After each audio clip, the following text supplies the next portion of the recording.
Hey guys, welcome back to another tipping video.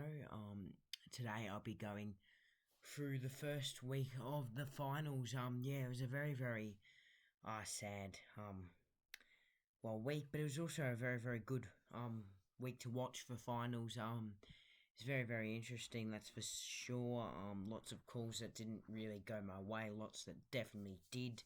But yeah, let's get straight into it.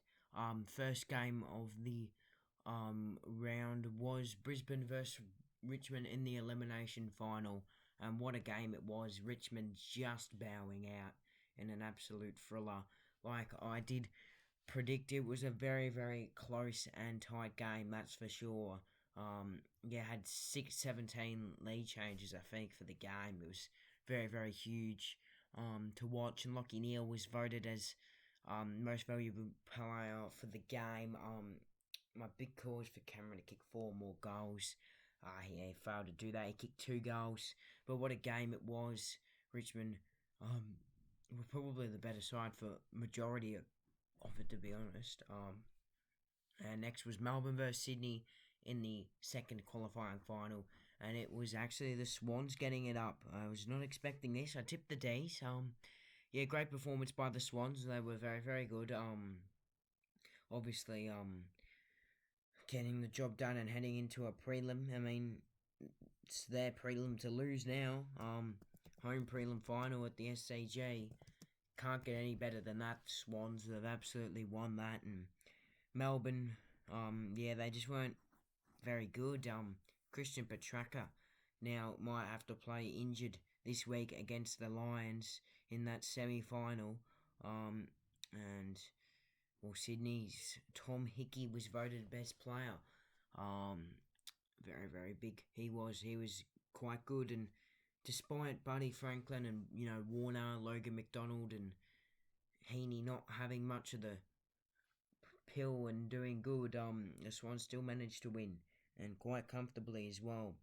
A big call was for the D's to kick 5 goals in a row in the third quarter. That was a fail. They kicked 3, and then Sydney dominated the rest of the third term. And then next was Geelong taking on Collingwood. Geelong were too good. In the end, Gary Rowan was huge in this game, voted best player. We just could not man up on him at all. And Collingwood's defence was very good, however, but not good enough, obviously, with Gary Rowan being very good on this day. It was a close game. Probably not as good as Brisbane versus Richmond, though, because they didn't have as much lead changes, but it was a very interesting game. A big call was for Tom Hawkins to kick 4 more goals. That was a fail. So Geelong progressed into the prelim, just like the Swans. It's theirs to lose. They both will be expected to be playing in that grand final this season. And then the last game of the round, I was not expecting this. The Dogs came out firing. The first 1.5 quarters, it was 42-1 at one stage. They were dominant, the Dogs. They were having massive games. Sam Darcy was huge. Bontempelli looked like he was going to win best on field by far. Had 110 fantasy points by half time. He was absolutely massive. Cody Waitman looked dangerous. You got to see some flies from like Norton and Rourke Smith, but it was a very good performance by the Dogs. And then what happened? The momentum shifted, and the Dockers and their crowd roared back. And in my opinion, this was one of their best wins in club history, the Dockers. They were insane. Well done to them. What a comeback it was. I did tip them, so not a bad tip to get right. And the big call was the lead never goes beyond 30 points. That was correct for Freo, but Bulldogs were actually leading by 41 points at one stage. So, I got 2 out of 4 for my tips. Not bad, and I got 0 big calls. Let's get into my predictions for week 2 of the finals. Straight into it. Brisbane taking on the Dees at the MCG. Semi-final number 1. Both teams were expected to be playing in that grand final at the end of the year. Obviously, both probably won't be now. Melbourne have got to somehow find a way in this game. I mean, they've got a great record against the Lions. Christian Petracca's going to have to play injured. That's not good news for them. But they've just been so good for so long now, Melbourne, that you'd have a feeling they'd get it done. In Brisbane, well, Joe Danaher, I was saying to myself, at the start of the fourth quarter, who's going to get over the line here for Brisbane? Like, who's going to be the player to spark him? And I said Joe Danaher, and Joe Danaher was the right player. He was very, very good, Joe. Kicked the 3 goals. Very close to be winning most valuable player for the game. They were very, very good. The Lions, just to stay with them all game. And, they're just there all game. Even though Richmond looked like they were better, they were just with them all game. And, well, they sent out Shane Edwards out in style, retiring.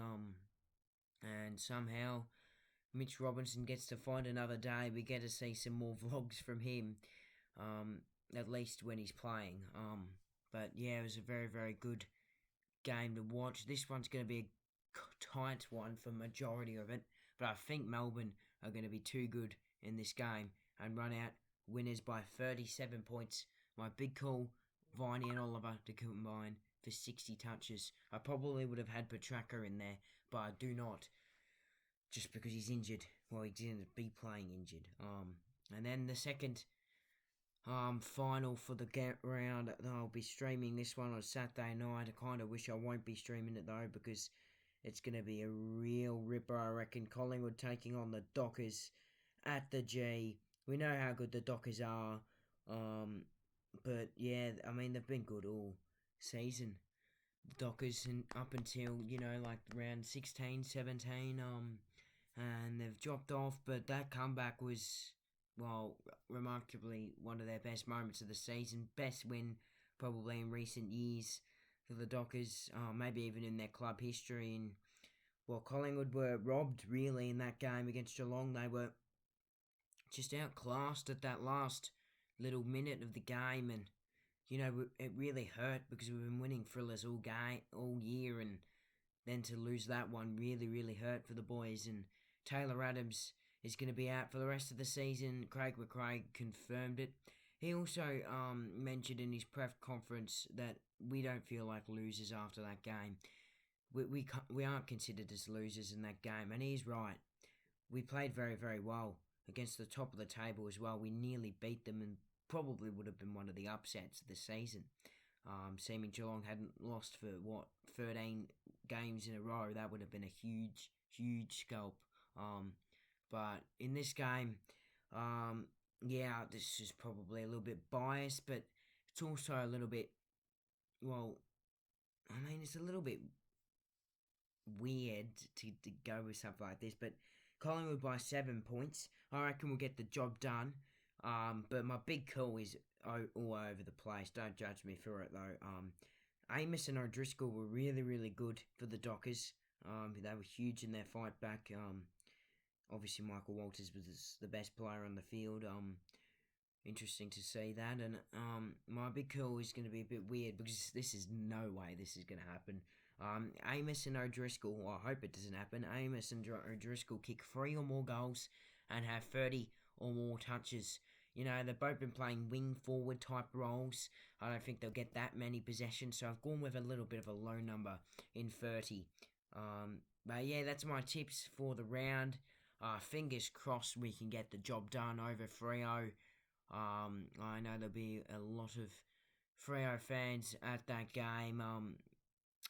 Fingers crossed that I don't get too much shit from Geelong fans after this game, and even other supporters.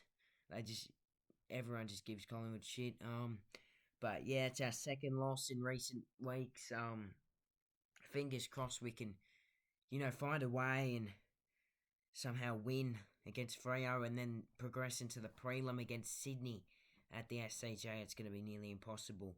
But yeah, I hope you enjoyed the video. Make sure you subscribe, like the video, Stay tuned for some more content, and I'll see you guys later.